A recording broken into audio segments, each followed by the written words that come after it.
बहुत समय पहले एक छोटे से गांव में एक गरीब व्यक्ति रहता था जिसका नाम सुदर्शन था। सुदर्शन की हालत ऐसी थी कि रोजाना उसे पेट भर खाना भी मुश्किल से मिलता था। दिन रात मेहनत करने के बाद भी वह अपनी गरीबी से बाहर नहीं निकल पा रहा था। एक दिन उसकी मुलाकात एक बौद्ध भिक्षु से हुई जो गांव से गुजर रहे थे। सुदर्शन ने भिक्षु से पूछा, महाराज, मैं इतना मेहनत करता हूं, फिर भी मैं गरीब क्यों हूं? कृपया मुझे इस स्थिति से बाहर निकलने का रास्ता दिखाइए। भिक्षु ने मुस्कुराते हुए कहा, गरीबी सिर्फ धन की कमी नहीं होती, ये मन की एक स्थिति है। अगर तुम अपनी सोच को बदल लो तो तुम्हारी हालत भी बदल जाएगी। क्या तुम सच में यह जानना चाहते हो कि गरीबी क्यों आती है और इसे कैसे दूर किया जा सकता है? सुदर्शन ने बड़े उत्साह से सिर हिलाया। भिक्षु ने उसे एक कहानी सुनाई।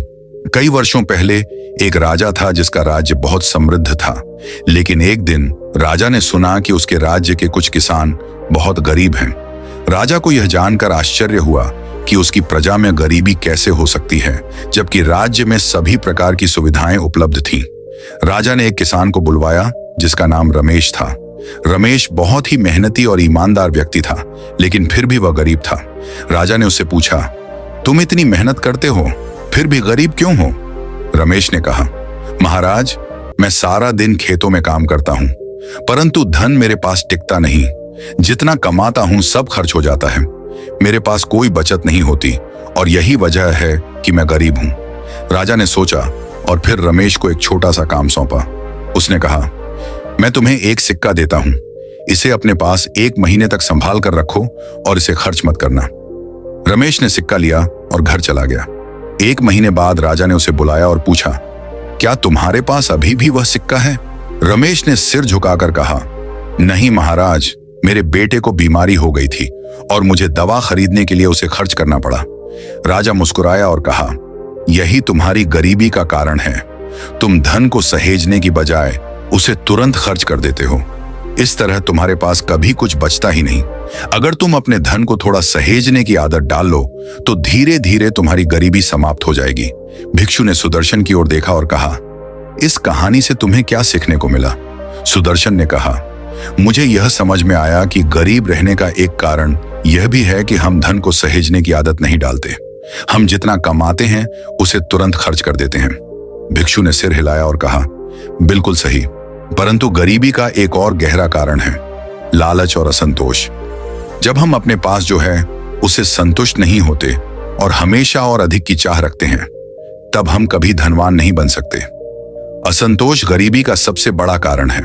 सुदर्शन ने चौंक कर पूछा, तो क्या इसका मतलब यह है कि अगर मैं संतुष्ट हो जाऊं तो मैं अमीर बन जाऊंगा? भिक्षु ने जवाब दिया, संतोष से तुम्हारी आत्मा समृद्ध हो जाएगी और जब तुम्हारी आत्मा समृद्ध होगी तो तुम्हारे आसपास की दुनिया भी बदलने लगेगी। संतोष के साथ साथ अगर तुम अपने धन को सही तरीके से उपयोग करना सीखोगे, उसे सहेजोगे और दूसरों की सहायता करोगे तो तुम कभी गरीब नहीं रहोगे। सुदर्शन ने भिक्षु की बातों को अपने जीवन में उतारने का निर्णय लिया। उसने सबसे पहले अपनी आय में से थोड़ा थोड़ा धन बचाना शुरू किया। साथ ही उसने अपने मन से असंतोष और लालच को दूर करना शुरू किया। कुछ ही महीनों में सुदर्शन की आर्थिक स्थिति बदलने लगी। वह पहले से अधिक समृद्ध महसूस करने लगा, क्योंकि अब वह संतोष और धन दोनों को संभालना सीख गया था। भिक्षु की शिक्षा ने सुदर्शन की सोच और जीवन दोनों को बदल दिया। वह अब यह समझ चुका था कि गरीबी सिर्फ धन की कमी नहीं होती, यह मन की एक स्थिति होती है। जब तक हम लालच, असंतोष और अनियंत्रित खर्च को नहीं छोड़ते, तब तक हम कभी अमीर नहीं बन सकते। इस कहानी का सबसे बड़ा संदेश यह है कि गरीबी से बाहर निकलने के लिए मेहनत के साथ साथ सही सोच और सही आदतों की आवश्यकता होती है।